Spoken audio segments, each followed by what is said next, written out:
Bismillahirrahmanirrahim. Assalamualaikum warahmatullahi wabarakatuh. Innal hamdalillah nahmaduhu wa nasta'inuhu wa nastaghfiruh wa na'udzu billahi min shururi anfusina wa sayyiati a'malina. Man yahdihillahu fala mudilla lahu wa man yudlil fala hadiya lahu. أشهد أن لا إله إلا الله وحده لا شريك له وأشهد أن محمدا عبده ورسوله. اللهم صل وسلم وبارك على نبينا محمد وعلى آله وصحبه أجمعين. يا أيها الذين آمنوا اتقوا الله حق تقاته ولا تموتن إلا وأنتم مسلمون. يا أيها الناس اتقوا ربكم الذي خلقكم من نفس واحدة وخلق منها زوجها وبث منهما رجالا كثيرا ونساء واتقوا الله الذي تساءلون به والأرحام إن الله كان عليكم رقيبا. يا أيها الذين آمنوا اتقوا الله وقولوا قولا سديدا يصلح لكم أعمالكم ويغفر لكم ذنوبكم ومن يطع الله ورسوله فقد فاز فوزا عظيما. أما بعد فإن أصدق الحديث كتاب الله وخير الهدي هدي محمد صلى الله عليه وسلم وشر الأمور محدثاتها وكل محدثة بدعة وكل بدعة ضلالة وكل ضلالة في النار. إخواني في الدين أعزني الله وإياكم. Alhamdulillah, pada kesempatan yang berbahagia ini kita bisa dipertemukan oleh Allah Subhanahu wa taala di tempat yang mulia ini, yang mudah-mudahan pertemuan kita bisa mendapatkan keberkahan di dalam ilmu yang dengannya menjadikan kita semakin bersemangat dalam beribadah kepada Allah Subhanahu wa taala dan mendapatkan ilmu yang bermanfaat serta menjadi pemberat timbangan pada hari kiamat nanti. Tak lupa salawat dan salam mudah-mudahan dicurahkan kepada Nabi Muhammad sallallahu alaihi wasallam beserta para istri, keluarga, sahabat dan pengikut setianya hingga akhir zaman. Ikhwan fi din, azani Allah wa iyyakum. Allah Subhanahu wa taala mewasiatkan kepada kita wasiat yang menjadi wasiat bagi seluruh manusia, baik manusia yang terdahulu maupun manusia yang datang belakangan.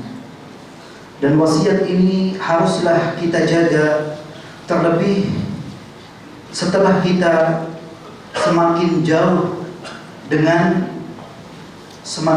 meninggalkan bulan Ramadan, yang ketika bulan Ramadan Allah Subhanahu wa taala memberikan sebab-sebab yang kita menjadi semangat dalam beribadah. Dan ketika seseorang bersemangat dalam beribadah kepada Allah Subhanahu wa taala, tentunya akan menjadikan ketakwaannya semakin besar, semakin mendekatkan diri kepada Allah Subhanahu wa taala.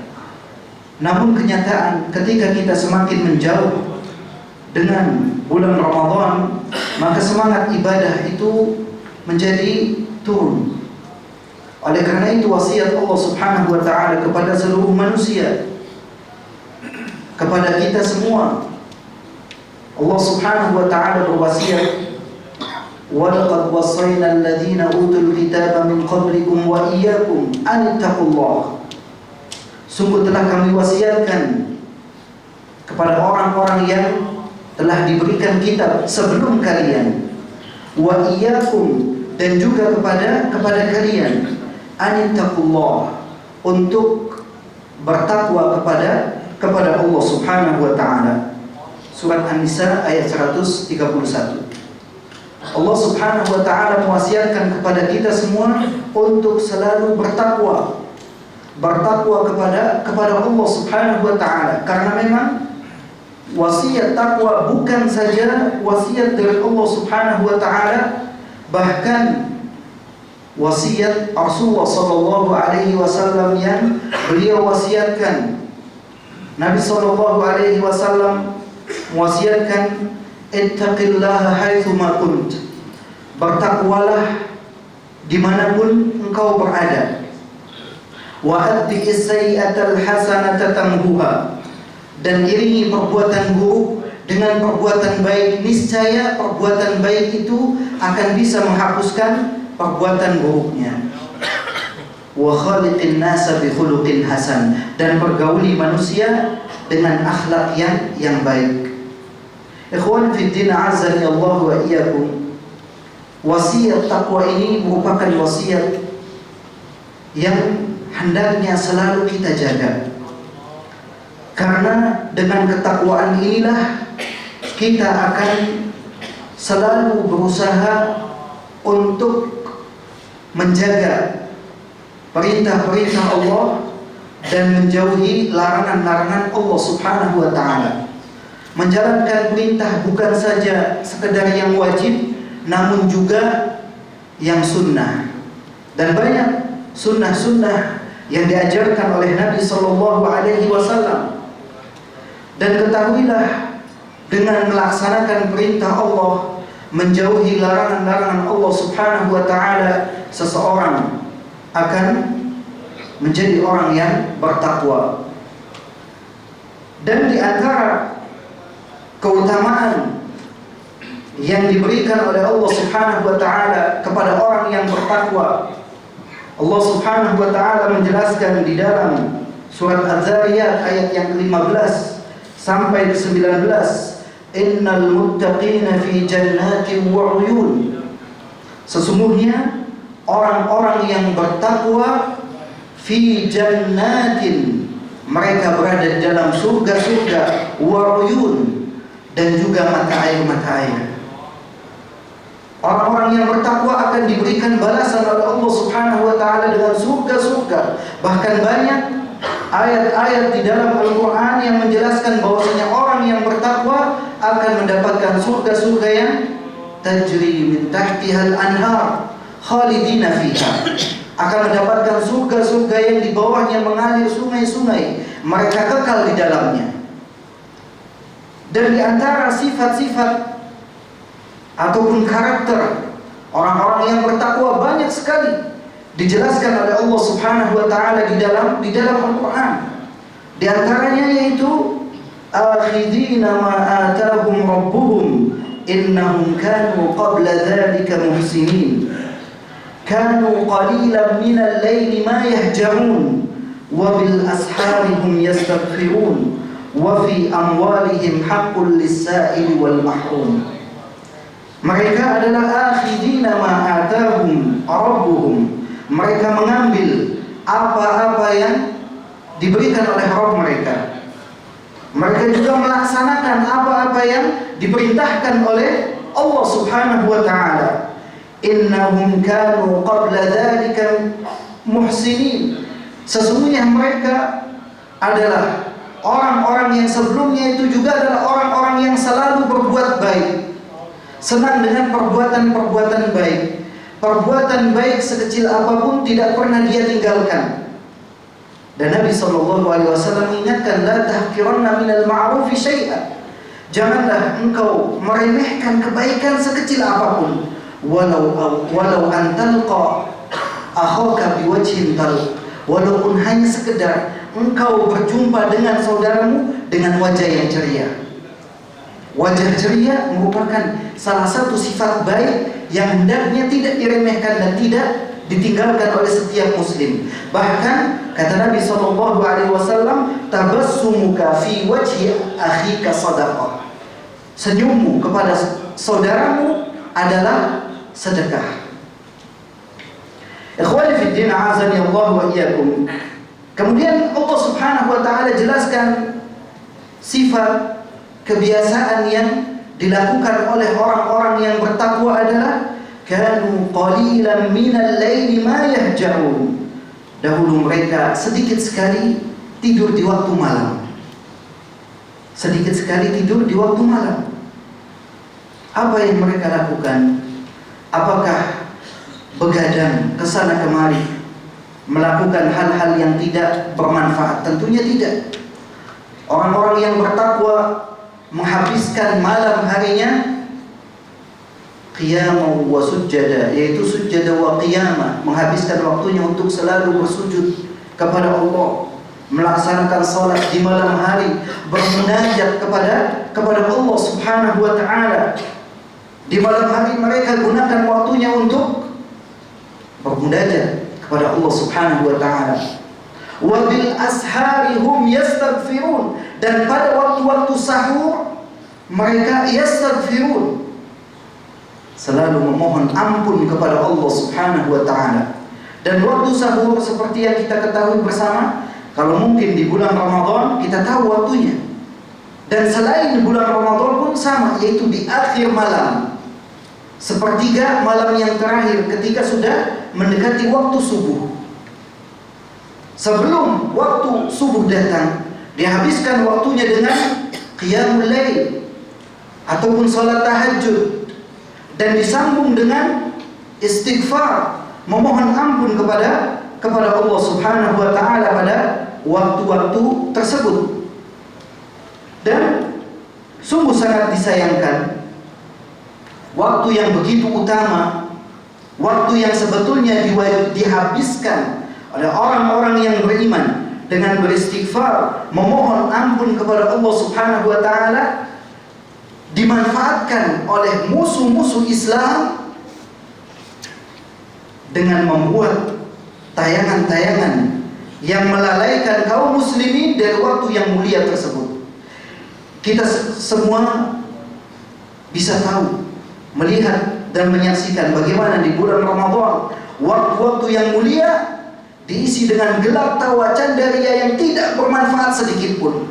Waktu sahur dihabiskan dengan hal-hal yang melalaikan, bahkan memalingkan seorang muslim dari ingat kepada Allah Subhanahu wa taala, yang sebetulnya dia isi dengan beristighfar kepada Allah Subhanahu wa taala.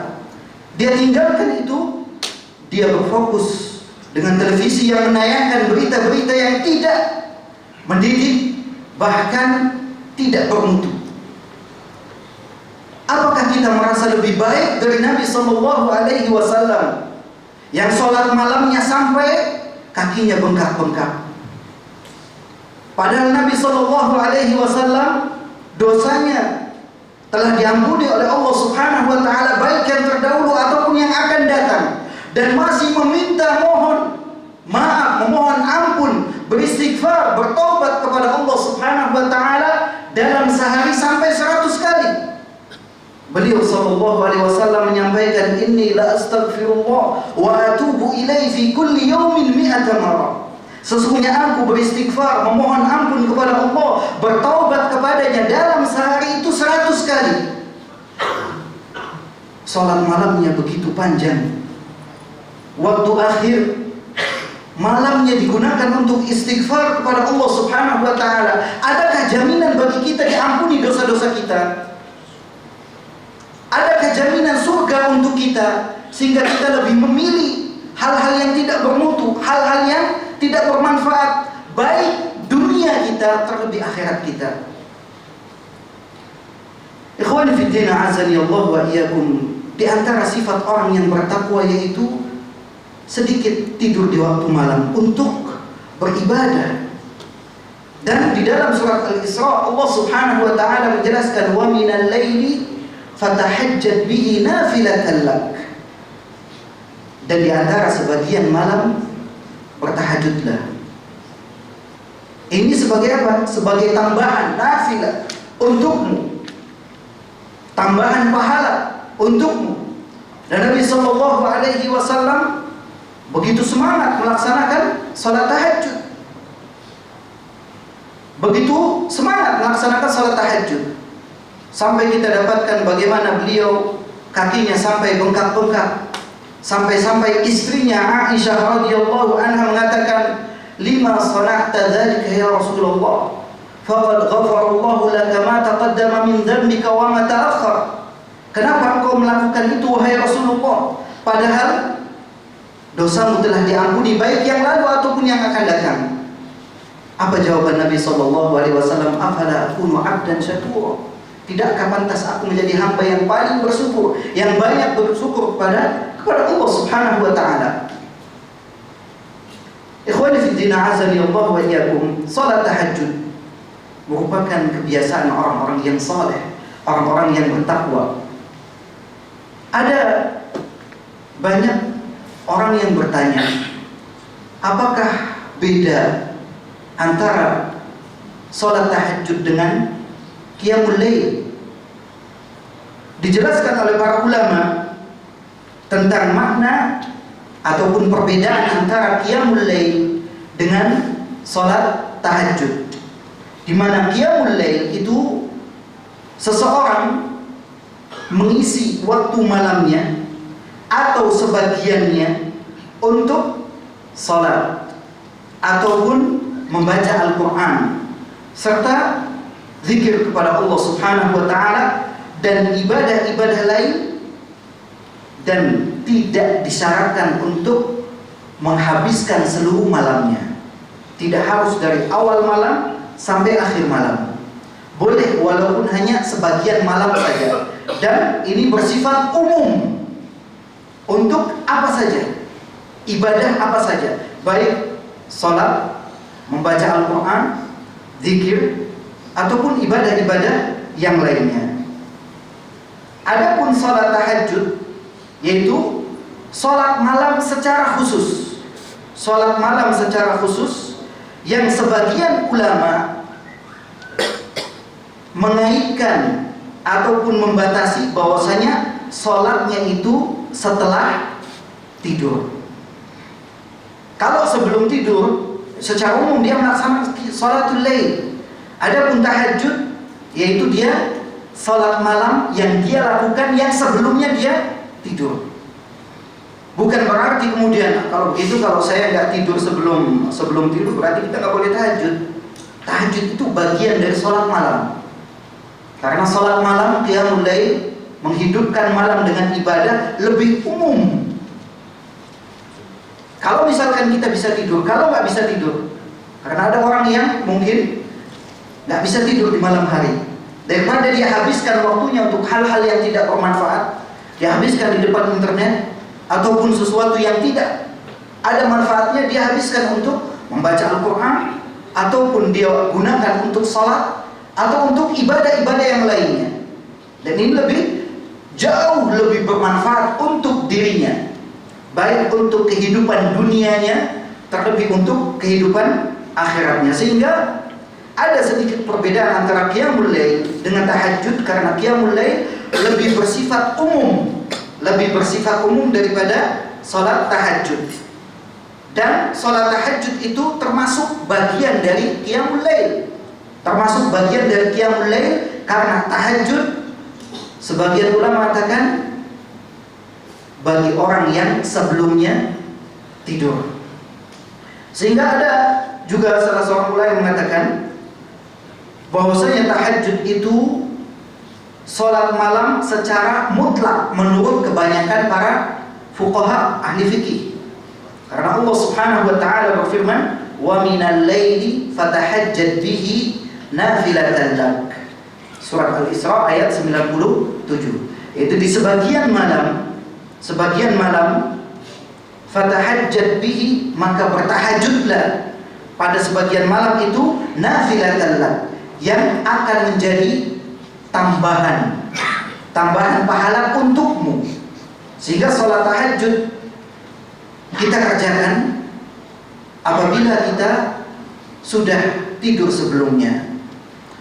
Dan ini adalah sesuatu yang begitu baik yang dicontohkan oleh Nabi SAW ketika tidur di awal malam, kemudian bangun pada di akhir malam untuk melaksanakan sholat tahajud. Dan Rasulullah SAW melaksanakan sholat malam itu pernah pada awal malamnya, ataupun pertengahannya, ataupun akhir malamnya. Bahkan Nabi SAW mewasiatkan kepada orang yang tidak bisa bangun malam ataupun takut tidak bisa bangun malam, hendaknya melaksanakan sholat witir sebelum tidur. Karena memang keutamaan yang besar bagi orang-orang yang selalu melaksanakan sholat malam ataupun sholat tahajud. Dan tentunya Allah Subhanahu wa Ta'ala begitu besar memberikan keutamaan balasan bagi orang-orang yang selalu melaksanakan sholat malam. Di antara keutamaan waktu sholat malam itu sendiri, yaitu sepertiga malam yang terakhir, di mana Nabi Shallallahu Alaihi Wasallam menyebutkan di dalam hadis yang diriwayatkan oleh Imam Bukhari, dan ini adalah hadis yang menjelaskan tentang keutamaan sepertiga malam terakhir. Nabi Shallallahu Alaihi Wasallam bersabda, "Yanzilu Rabbuna tabaraka wa ta'ala hina yabqa yanzilu Rabbuna tabaraka wa ta'ala kulla lailatin ila sama'i dunya hina yabqa al-lailu thuluthul akhir." Bahwasanya Allah Tabaraka wa Ta'ala turun ke langit dunia setiap malam ketika malam tinggal sepertiganya. Malam tinggal sepertiganya. Kemudian Allah Subhanahu wa Ta'ala mengatakan, "Man yad'uni fa astajibu lah." Barang siapa yang berdoa kepadaku, pasti aku akan mengijabahnya, mengabulkannya. Wa man yas'aluni fa'u'tiyah. Barang siapa yang meminta kepadaku, pasti aku akan memberinya. Wa man yastaghfiruni fa'aghfirulah. Barang siapa yang beristighfar, memohon ampun kepadaku, fa'aghfirulah, maka aku akan mengampuninya. Adakah di antara kita yang mau mengambil apa yang telah dijanjikan oleh Allah Subhanahu wa Ta'ala? Dan Allah Subhanahu wa Ta'ala la yukhliful mi'ad, tidak akan pernah ingkar janji. Apapun kebutuhan kita, hajat kita, mintalah kepada Allah Subhanahu wa Ta'ala pada waktu itu. Berdoalah pada waktu itu, waktu yang dimana Allah Subhanahu wa Ta'ala menjanjikan istijabah, dikabulkannya doa. Permintaan kita dikabulkan oleh Allah Subhanahu wa Ta'ala. Permohonan maaf kita, ampunan kita diampuni oleh Allah Subhanahu wa Ta'ala. Dan ini adalah apa yang dijanjikan oleh Allah Subhanahu wa Ta'ala. Kita gunakan waktu itu ketika kita bertahajud, waktunya masih ada, kita gunakan istighfar, kita gunakan doa kepada Allah Subhanahu wa Ta'ala. Atau bahkan dalam salat itu sendiri kita gunakan untuk sisipkan doa, berdoa kepada Allah Subhanahu wa Ta'ala agar kita dijadikan sebagai hamba-hamba Allah Subhanahu wa Ta'ala yang bertakwa. Dan tentunya banyak keutamaan-keutamaan balasan yang akan diberikan oleh orang-orang yang bertakwa yang selalu melaksanakan sholat malam. Yang diantaranya orang-orang yang melaksanakan sholat malam, melaksanakan sholat tahajud, akan mendapatkan kamar-kamar yang terlihat dalamnya dari luar, luarnya terlihat dari dalam. Nabi Shallallahu Alaihi Wasallam menjelaskan dalam hadis dari sahabat Abu Malik Al-Ash'ari radhiyallahu anhu, dari Nabi Shallallahu Alaihi Wasallam bersabda, "Inna fil jannati ghurfan yura zahiruha min batiniha wa batinuha min zahiriha.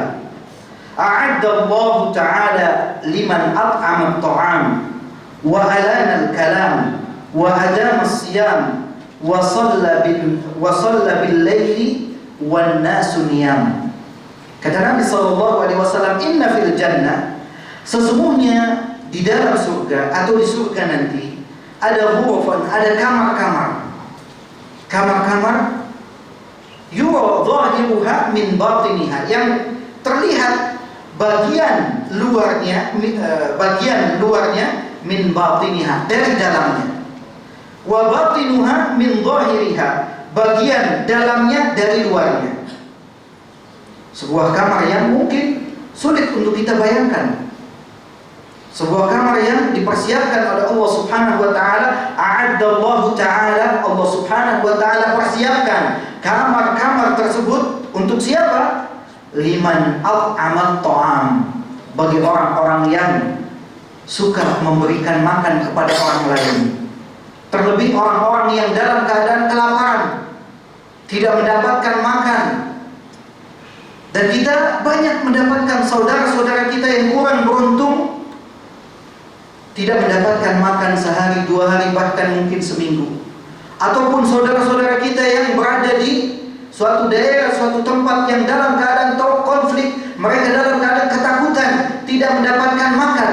Maka kesempatan bagi kita untuk berbagi dengan mereka, dengan harapan akan bisa mendapatkan balasan dari Allah Subhanahu wa taala. Liman at'amat ta'am, bagi orang yang sering, yang suka memberikan makan kepada orang lain. Dan memberikan makan kepada orang lain memiliki pahala yang besar. Jangankan memberikan makan kepada sesama manusia, memberikan makan kepada binatang, memberi minum kepada binatang, akan mendapatkan pahala. Ada orang-orang yang diberikan surga, mendapatkan balasan surga hanya gara-gara memberi minum seekor anjing yang dalam keadaan kehausan. Manusia bisa jauh lebih mulia daripada seekor anjing yang diberikan makan, diberikan minum. Ketika kita memberikan makan kepada seorang muslim, kepada seorang manusia yang membutuhkan makan, maka Allah Subhanahu wa taala tidak akan menghilangkan dan tidak akan menyia-nyiakan pahalanya. Wa alanal kalam, dan orang-orang yang selalu bertutur kata dengan lemah lembut. Kalimat-kalimatnya membuat orang yang diajak bicara menjadi senang. Tidak ada kalimat-kalimat kotor ataupun kalimat-kalimat yang membuat orang lain takut. Biasanya kadang kita sering mengeluarkan kata-kata kotor, kata-kata keji, bahkan kita suka ngabsen penghuni Ragunan. Penghuni Ragunan kita absen, sebut nama-namanya. Ini adalah sesuatu yang tidak pantas keluar dari lisan seorang muslim. Bukankah Allah Subhanahu wa taala berfirman, "Ma yalfidhu min qaulin illa ladayhi raqibun 'atid." Tidaklah suatu kalimat terucap kecuali ada malaikat yang mengawasi dan mencatat. Menjadi catatan bagi kita. Wa alanan kalam, hendaknya kita memilih kalimat-kalimat yang baik dengan orang yang kita ajak bicara. Wa adamas siyam, dan bagi orang-orang yang membiasakan berpuasa, dia selalu memperbanyak puasa pada hari-hari yang dia banyak godaan-godaan orang lain untuk tidak berpuasa. Kalau berpuasa di bulan Ramadan ini mudah dan gampang karena suasana mendukung.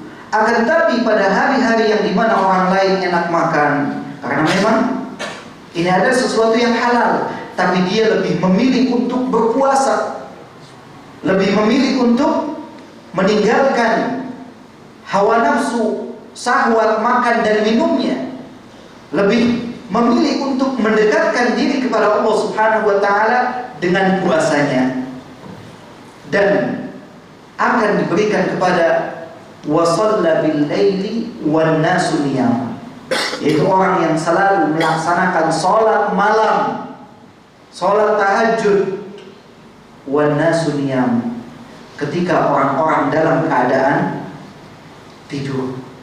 Ketika banyak manusia yang tidur, terlelap dalam tidurnya, asik dengan mimpinya, dia bangun, dia tinggalkan kasur dan selimutnya untuk bermunajat kepada Allah Subhanahu wa taala.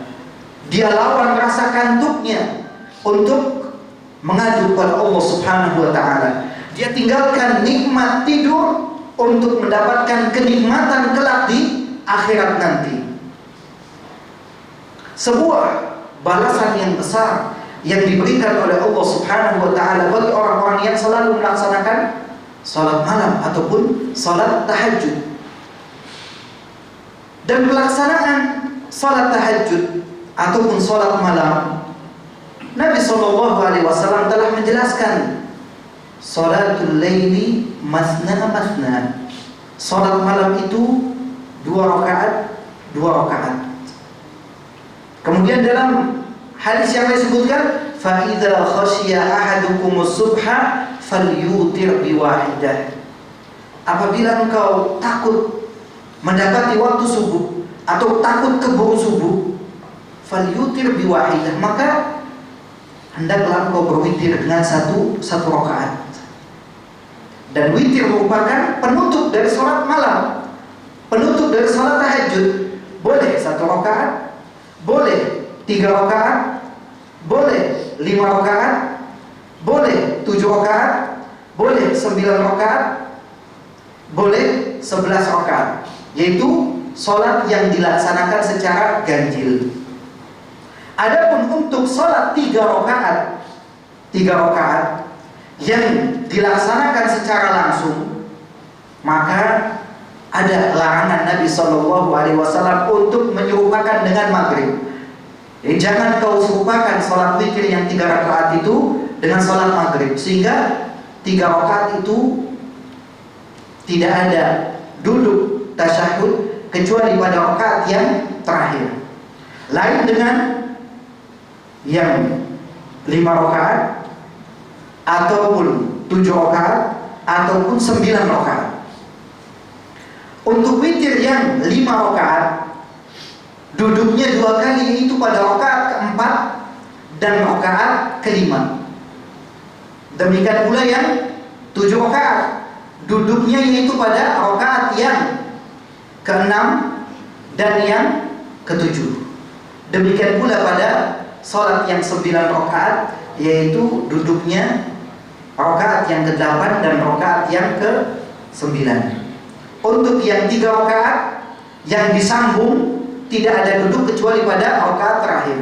Kalau dia ingin, boleh juga dipisah, yaitu 2 rakaat kemudian 1 rakaat.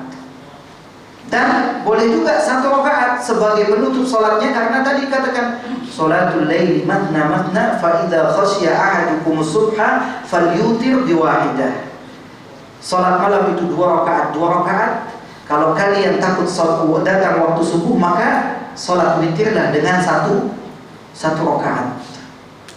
Dan ini adalah hal yang mudah bagi orang-orang yang dimudahkan oleh Allah Subhanahu wa taala. Tapi salat yang begitu berat bagi orang-orang yang disulitkan oleh Allah Subhanahu wa taala. Dan di antara hal penghalang yang menghalangi kita untuk melaksanakan salat malam ataupun salat tahajud adalah perbuatan maksiat dan dosa. Dulu para ulama mengatakan bahwasanya sulit untuk melaksanakan salat malam hanya karena satu dosa yang dilakukan. Kalau misalkan kita malas salat tahajud, salat malam, kita harus introspeksi diri.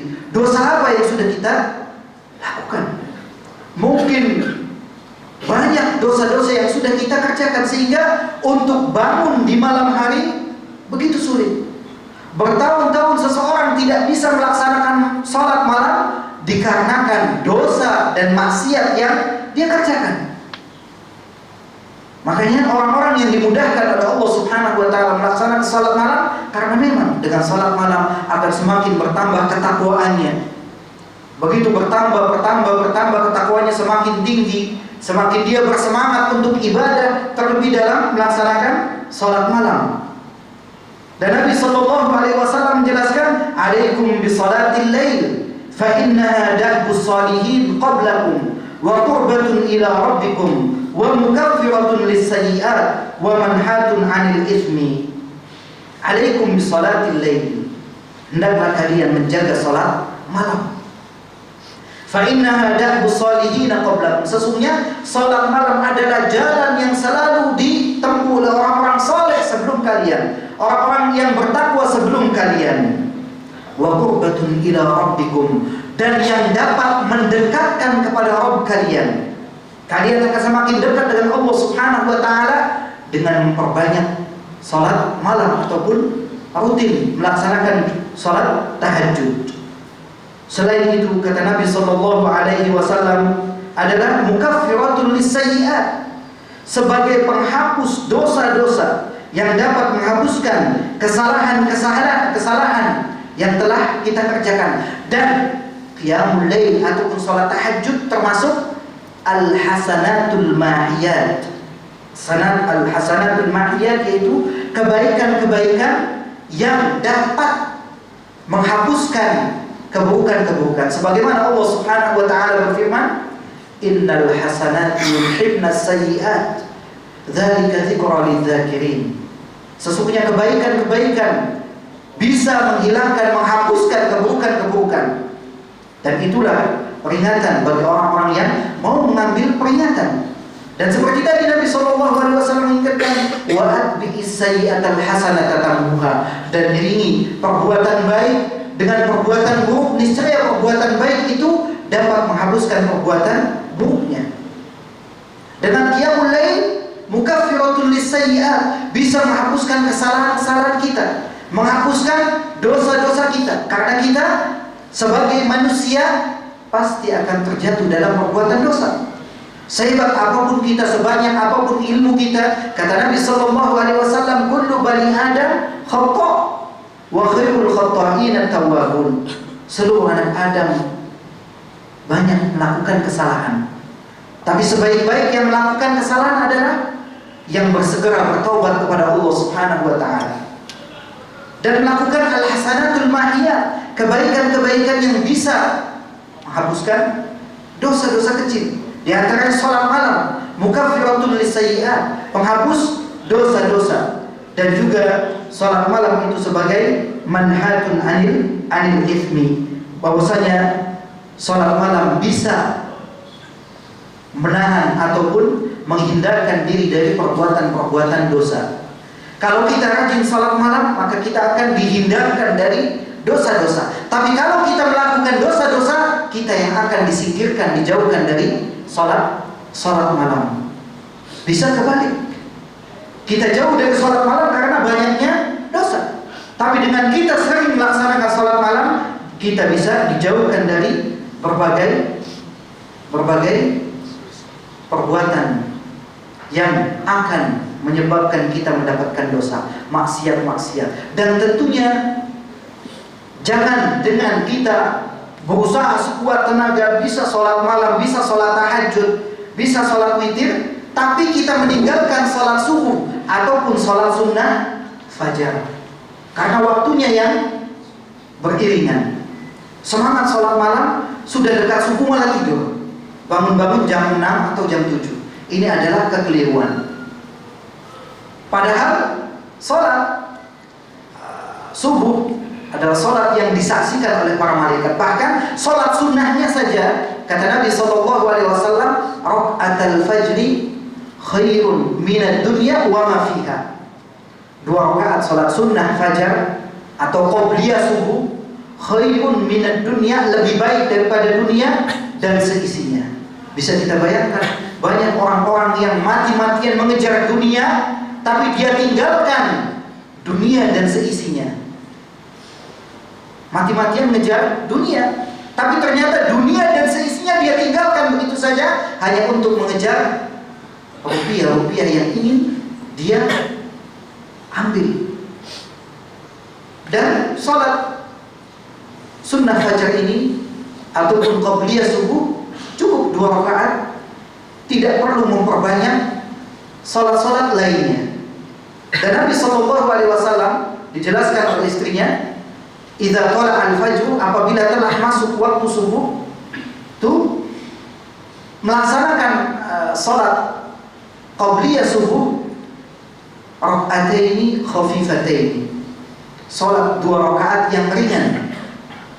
Dan Nabi SAW tidak lebih dari 2 rakaat, tidak lebih dari 2 rakaat. Dan Nabi SAW mengingatkan, liyuballigh syahidukum ghaibakum, hendaknya yang hadir di antara kalian menyampaikan kepada yang tidak hadir. La tusallu ba'dal fajri illa raka'atain, jangan salat setelah azan subuh kecuali 2 rakaat. kecuali 2 rakaat. Dan Nabi SAW mencontohkan hal tersebut. Dan inilah yang hendaknya selalu dijaga oleh setiap muslim agar dia bisa dimasukkan oleh Allah Subhanahu wa taala kepada golongan orang-orang yang bertakwa yang akan diberikan banyak balasan dan limpahan pahala, dan dia akan dimasukkan ke dalam surganya. Wallahu ta'ala alam. Mungkin sebelum kita tutup ada hal-hal yang ingin ditanyakan, kami persilahkan.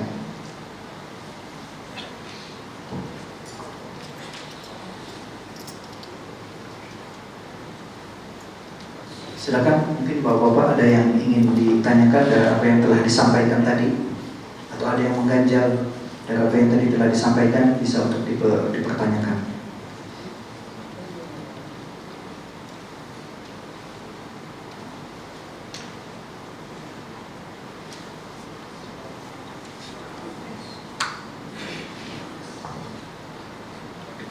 Jadi biasanya kalau tidak ada pertanyaan ada 2 kemungkinan. Paham semuanya, tidak paham semuanya. Tapi saya harapkan yang pertama, bisa dipahami semuanya. Dan ini husnuzon dari saya. Silakan. Kalau memang tidak ditanyakan, alhamdulillah. Mudah-mudahan apa yang disampaikan bisa bermanfaat, terutama bagi diri saya sendiri dan juga bagi jamaah seluruhnya. Dan kita berharap kepada Allah Subhanahu wa taala agar mempermudah kita untuk melaksanakan itu, dan kita juga diberikan kekuatan untuk tidak meninggalkannya dalam baik keadaan mukim ataupun dalam keadaan safar. Mudah-mudahan Allah Subhanahu wa taala meneguhkan kita di atas agamanya dan juga di atas sunnah Nabi sallallahu alaihi wasallam. Aqulu qawli hadza wa astaghfirullah li wa lakum. Subhanakallahumma rabbana wa bihamdika asyhadu an la ilaha illa anta astaghfiruka wa atubu ilaik. Wa sallallahu ala nabiyyina Muhammad wa ala alihi wa sahbihi wa sallam. Wa akhiru da'wana alhamdulillahi rabbil alamin. Wassalamu alaikum warahmatullahi wabarakatuh.